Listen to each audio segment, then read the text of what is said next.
Hi, Shelley from Spin Cushions here. Today I'm going to show you one of my favourite blocks from the Sirens Atlas collection. It's very simple once you've done the first couple of rounds because it repeats. It's called Salish and I hope you enjoy making it. So it's going to be probably a bit of a short video because I'm not going to need to show you every row because there's so many that are very similar. Excuse me, I'll just move my camera so I don't wreck my neck. So starting with a magic circle or chain 4 chain 4 joined into a loop, we are going to start just as if we were doing a granny square. So we're going to do a false treble UK WS or a chain 3 starting chain. Then we're going to do 2 more stitches, trebles UK, doubles US,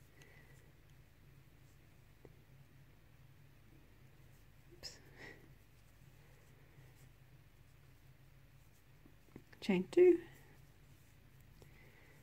3 trebles UK, doubles US, 1, 2,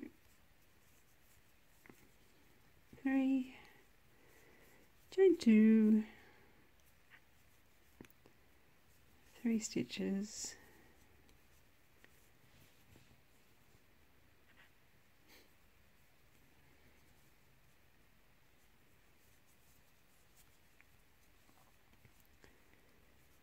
chain 2, 3 stitches.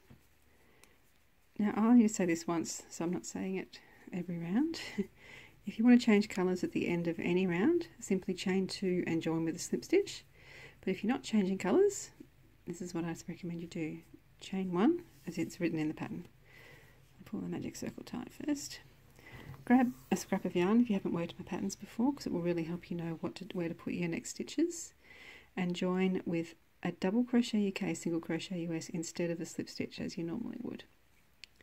So insert your hook, pull a loop to the front, yarn over through 2. So that places you as if you're in the middle of a 2 chain corner space. This stitch actually takes the place of our second chain. So chain 1, pretend that's chain 2, and we're in the middle, so we're in the right spot. We don't know slip stitching or working backwards.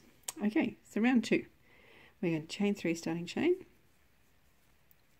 or false stitch, chain 1, skip 1 stitch, a treble UK WS in the next stitch. So basically we're doing chain 1 and skipping the stitch either side of the one in the middle and doing a stitch in the middle.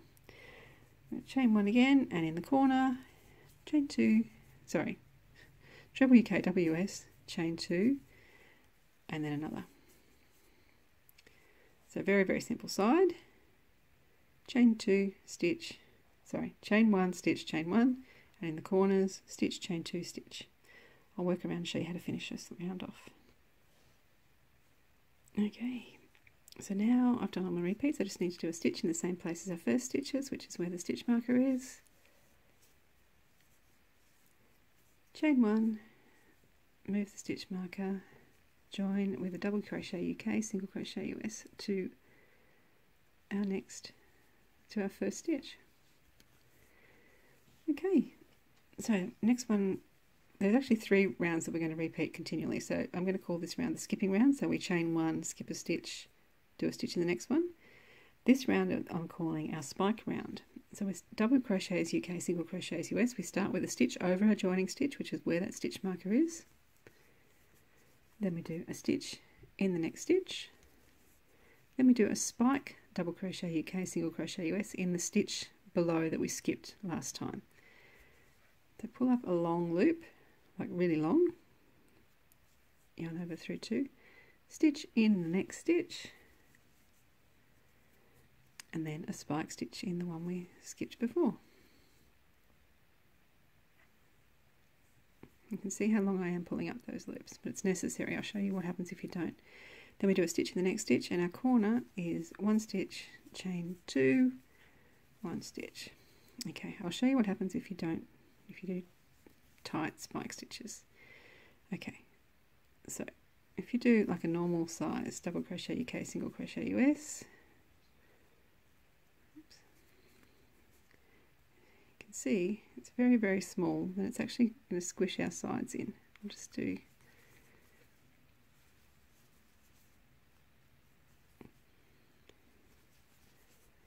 okay, So I don't know if you can see that very well, but you can see this is nice and tall. See, it's about the width of my fingernail. But this here, it's only about half the width. So our sides are going to go in. It's a bit hard to see. I'm sure you can see that this is much nicer and more open, and this is quite squished. So I'll go back and undo that and do them properly, and I'll come back and show you how to finish this round. Okay, repeats are done. Now I just need to do a stitch in the same space as our first stitch, where the stitch marker is. Chain 1, move your stitch marker, join with a double crochet UK, single crochet US to that first stitch. Okay, so we've had our skipping round, that's our spike round. Now we've got our simple round, double crochets UK, single crochets US. The first stitch is a stitch over our joining stitch where that stitch marker is, and then it's simply a stitch in every stitch across. In this case there's 7. 1, 2, 3, 4, 5, 6, 7, and our corner is 1 stitch, chain 2, 1 stitch. So it's nice and easy, as you can see. I'll come back and show you what's next. Okay, repeats are done. Now you just need to do a stitch in the same place as our first stitch, which is where that stitch marker is. Then chain 1, move your stitch marker, join with a double crochet UK, single crochet US to your first stitch. Okay, and then it's just a matter of repeating what we've just done. I'll show you the skipping round, but then I'll just keep going to the very end. So we start with, this is round 5, chain 3 starting chain or false stitch, and then we do our skipping round. So chain 1, skip 1, treble UK, double US in the next stitch. Chain 1, skip 1. We do that all the way across, and our corners are 1 stitch, 2 chain, 1 stitch, trebles UK, doubles US. So there we go, I've worked my way all the way across. Now I'll just do the corner, chain 2. Okay, so that's a skipping round. So after we've done that, we're going to do our spike round, so there'll be lots more spike stitches. And then after that, we just do our simple round. So we're going to do that, let's see, that's our second, 2, 3, there's actually 3 rounds exactly like that, and then the last 2 rounds are a little bit different. So I'm going to work my way up to round, right, so here I am at the end of round 10. I've just been repeating the same pattern over, the skipping round, the spike round, the simple round, skipping, spike, simple, skipping, spike, simple.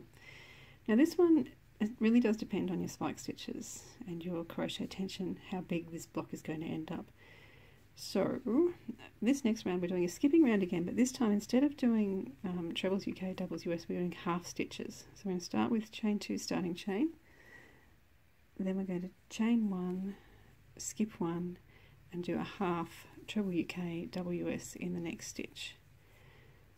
So it's exactly the same as what we've been doing before, it's just that we're doing half stitches this way. I found this is the way that gives me the right size, but if your block is going to end up a little bit too small, then do it skipping round just like you've been doing before with trebles UK, doubles US.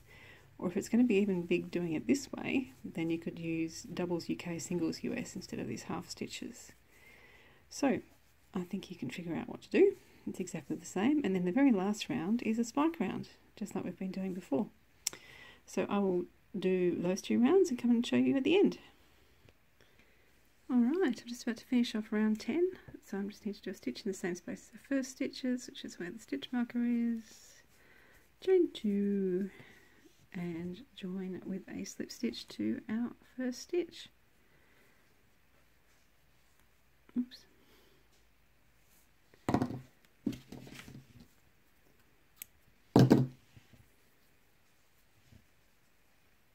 Okay, so there we have a salish. It's nice and thick and quite solid.